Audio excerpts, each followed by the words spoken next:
Today you will be locating research quality sources for your Fahrenheit 451 editorial and using them to compile your annotated bibliography. To begin, navigate to the library homepage. You will find it linked in the Academics drop-down menu off the school homepage. Next, select the Pathfinders link, and then English 9 Honors.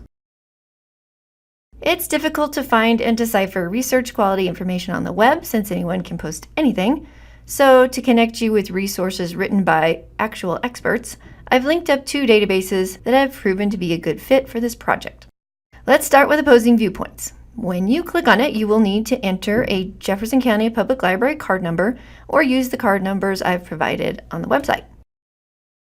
Databases are filled with expert writings and articles, and each is tagged or indexed according to subjects identified by the database's indexers. To be most successful in any database, you are going to have to think like an indexer, which even I have a hard time with, and I'm a librarian. So let me teach you a little trick that is often very successful. Let me start by searching the power of education, which is one of the topics on your list. I know from previous experience that this search string is way too specific for this database. And indeed, I get pretty much nothing when I search for it, because an indexer would never use a subject heading called the power of education. So I'm going to start super broad in my searching, which is the opposite of what I do in Google, but databases are indexed by people, not by an algorithm. So your search strategies need to be different. Let me just type in the word education. As expected, that search yields a ton of results. Too many, really. But at this point, I'm just searching for a title that is kind of close to my topic. Start in the Viewpoints section by clicking on the title to open all results. Viewpoints are essentially editorials. So I'm looking for a viewpoint that discusses the power or benefits of education. And really right now, I'm just skimming titles at this point.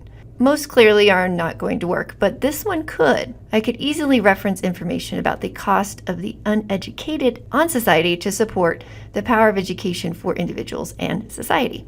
So let me click on this result. Before I decide if I'm going to use it, I will eventually read this article, but at this point in my research, I just want to get into the mind of an indexer to see what subjects they assigned to this article. And that information is right over here. Most of these subjects aren't really aligning well with resources that I think would support the power of education, but this last one is. Sociology is the study of human society and social issues, so educational sociology is a subject indexers use for articles that explore how education affects society and one's role in it. That is perfect, but I never would have thought of using educational sociology as a search string, at least not until now. That's what I mean when I say indexers don't always use subjects that align with the way we think, but now that I've found one article that is tagged with this topic, I can click on the related subject to pull up all the articles that the indexers tagged with educational sociology. And I get a pretty good list of results. This particular database chunks things into different sections, so make sure to skim through all of them. Just a warning though, the academic journals are written by experts for the experts, so their reading level is quite challenging. Let me go back and click on this first article. What's nice about a database is that all the information is vetted as being written by experts, so you know it's research quality. Also, they do your citations for you, and in this database, you'll find the MLA citation at the bottom of the page or article. I'm going to copy that and paste it into my Google Doc for my annotated bibliography. All the information I need for my MLA citation is here, but I do need to adjust formatting a bit. More on that in a second, but first let's go back to the article to see another amazing feature of the database. Most databases have an abstract, or in this case, a commentary that summarizes the article and gives you some information about the author. That's great because you can read the summary to quickly see what the article's about. And also, in your annotated bibliography, you often have to include some information about the author's background or credentials to support their expertise. And that's all right here for you. To help you find the article later, I also recommend clicking the Add to Google Drive button so that you have it at your fingertips later. Now let's go back to the library website and go into the second database, MassUltra. This database is not as pretty as the first one, but it includes thousands, if not millions, more resources, and is made by the same company that generates many of the college databases, so getting used to its clunkiness now will be a great help to you down the road. Different indexers curate this database, but sometimes indexers use common subjects, so I'm going to use that educational sociology subject I gleaned from the last database and use it here. I have a lot more results in this database, and so to fine-tune my efforts, I often use the filters, which are on the left in this database. First, I always limit my results to full text, so I don't get excited about an article title only to discover that the full text of it isn't really available here. I'm supposed to track it down somehow at a college library. No thanks. If you want, you can also limit the date for more contemporary information. I'll go with research from the last 20 years. Now I will skim titles until I find one that aligns well with the power or benefits of education.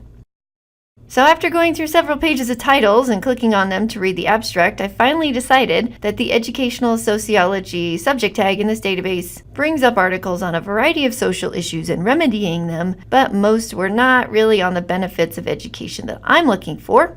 So I'm going to try a different search string in this database. Next, I will try education benefits. Tweaking your search string is going to bring up different results each time. And I call this keyword fishing.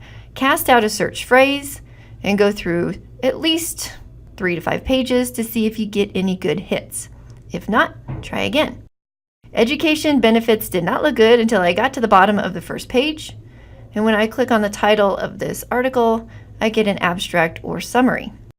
I'm not sure if this will fit, but the abstract seems interesting, so I'm going to click on the HTML or PDF full text. It's really the same article, just 2 different views of it.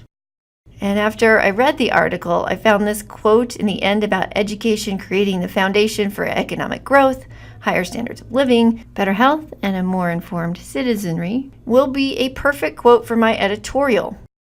So let me show you how to find the MLA citation, since it is not at the end of the article like the other database. Just look over on the right and you'll see this cite icon. Scroll down to the MLA citation and then copy and paste that. Again, there is formatting we need to fix. We will in a minute, but let's go back to the article and also add it to your Google Drive. For me, I had to close this window, refresh, and then re-click the Google Drive button for it to work. If it just won't work for you, you can also copy and paste the permalink and just paste that temporarily onto your annotated bibliography or your editorial rough draft, so it's much faster for you to relocate the article. This database has an abstract instead of a commentary that includes the author's credentials, but you will typically find information about the author's background at the beginning or end of each article. All I could find in my article is this little statement here, but that's a pretty impressive institution, so I think that will work. Continue searching the databases with different search strings until you find what you are looking for. Remember that the detailed record, summary, or abstract page will show you how the indexers categorized each article, which can help you identify and try out different subject searches. I also have a special resource I created that can assist you. It's back on the library webpage called Mrs. Johnson's Suggested Search Strings. At the beginning of the video, I told you I pre-searched each of your topics to decide which databases would be best for your project, and I kept a spreadsheet to track my work. Here's the different search strings I fished into the databases with that yielded success. You can use mine and then try several of your own. Okay, one last bit of information is a reminder on how to format your annotated bibliographies so you don't lose points. You're probably not going to remember each of these adjustments. Just remember, it's in my video, so go back and rewatch this part of it when your annotated bibliography is mostly done before you turn it in. First of all, everything needs to be in Times New Roman 12-point font double-spaced, so use Control-A and then make those changes. Second, I noticed some gray highlighting came in when I copy and pasted my citations, which is pretty hard to see, but trust me, it's there. So I will make sure to clear all my highlights by selecting None under the Highlight tool while I have all my text selected. Okay, now for the indentation adjustments. We need hanging indents. So select each citation and choose Format, Align and Indent, Indentation Options, change Special Indent to Hanging, and then click Apply. When you have a really long URL address like this, you are allowed to add a space in it to make it look prettier on your page. And if Google does this partial underlining, just click anywhere on the hyperlink and then choose Remove Link. My citations look really good, but the annotation you will write also needs to be indented, just not with hanging indents. Make sure your annotation is right below your citation. Get rid of any extra space if you have it like I do. Put your cursor in front of your first line, and then click the Increase Indent button on your toolbar. This looks great in terms of formatting. Make sure, though, to follow your teacher's directions about what content you need to include about your sources in your annotations. And if you get stuck, go back to the Library Pathfinder, review all of the resources I have linked, and you can also come see me during your off-block or ICE for specific questions.